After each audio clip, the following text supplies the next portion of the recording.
ஆண்டவராகிய இயேசுவின் நாமத்தினால் மீண்டுமாக உங்களை வாழ்த்துகிறேன்.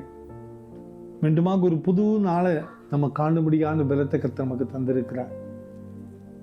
அன்பான குடும்பத்தின் மக்களை, இந்த வாரத்தினுடைய கடைசி நாளை நாம் காணும்படியான மிகப்பெரிய கிருபையும் கர்த்தர் நமக்கு தந்திருக்கிறார்.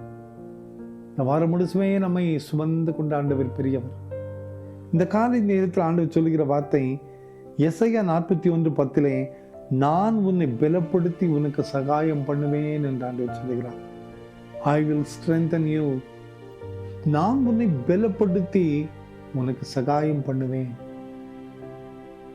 நம்மை பலப்படுத்த ஆண்டவரால முடியும். நமது ஆண்டவருடைய கண்களிலே கிருபை நமக்கு கிடைக்க அவர் செய்ய முடியும். அந்த ஆண்டவர் தான் சொல்லுகிறார், நான் உன்னை பலப்படுத்தி உனக்கு சகாயம் பண்ணுவேன். அன்பான குடும்பத்து மக்களே, பலப்படுத்த ஆண்டவரால் மட்டும்தான் முடியும். உன்னுடைய பலவீனத்தில் என்னுடைய பலன் பூரணமாய் விளங்கும் என்று ஆண்டவர் சொல்லுகிறார். அந்த ஆண்டவர் சொல்லுகிற வார்த்தை, நான் உன்னை பலப்படுத்த முடியும். இந்த உலகத்தில் நாம் உட்கொள்கிற உணவோ, நாம் உட்கொள்கிற மருந்துகளோ நம்மை முழுமையாய் பலப்படுத்தவே முடியாது, முழுமையாய் காரியங்களை செய்ய முடியாது. ஆனால் ஆண்டவர் சொல்லுகிறார், நான் உன்னோடு கூட இருப்பதே உனக்கு பலன். நான் உன்னை பலப்படுத்துவேன். நம் சரீர அவயவங்களை எத்தனை ஞானமாய் உருவாக்கின ஆண்டவர் அவர். எவ்வளவு ஆச்சரியமா நாம் உருவாக்கப்பட்டிருக்கிறோம்.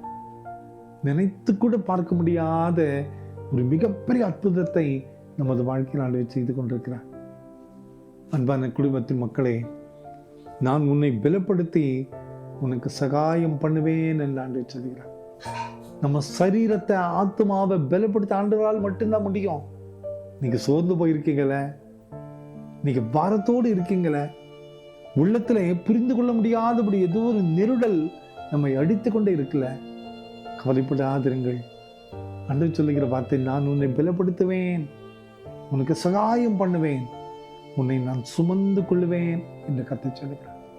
இந்த புதிய நாளிலே நிச்சயமாய் நம்மை ஆண்டவர் பலப்படுத்த முடியும். புது பலன் பெற முடியும். கை கால்கள் புது நம்பிக்கை பெற முடியும். நம் உள்ளத்தில் புது நம்பிக்கை ஆண்டவர் கொடுக்க முடியும். அந்த நம்பிக்கையோடு இந்த புதிய நாளை ஆரம்பிப்போம். கர்த்தருடைய கரம் நம்மை பலப்படுத்தி நமக்கு சகாயம் செய்ய முடியும். ஜெபிப்போமா. அன்பின் ஆண்டவரே, இந்த காலை நேரத்திற்காக நன்றியப்பா. நான் உன்னை பலப்படுத்தி உனக்கு சகாயம் பண்ணுவேன் என்று சொன்னீரே. தேவையோடு இருக்கிற எங்களுடைய வாழ்க்கையில நீ தருகிற பலன் நம்பிக்கையின் பலனாய் மாற்றி தாருமாப்பா. அற்புதங்களை செய்யும். இந்த செய்தி கேட்டுக்கொண்டிருக்கிற ஒவ்வொருவருடைய வாழ்க்கையிலையும் நீர் அதிசயத்தை செய்யும். பிறந்த நாளையும் திருமண நாளையும் நினைவு கூறுகிற பிள்ளைகளை தொட்டுங்கப்பா, ஆசீர்வதியும். இந்த நாள் உங்களுடைய பலத்தை பெற்று வாழுகிற நாளாக மாற்றும். இயேசுவின் மூலம் ஜெபங்களும் எங்கள் நல்ல பிதாவே. ஆமென், ஆமென், ஆமென்.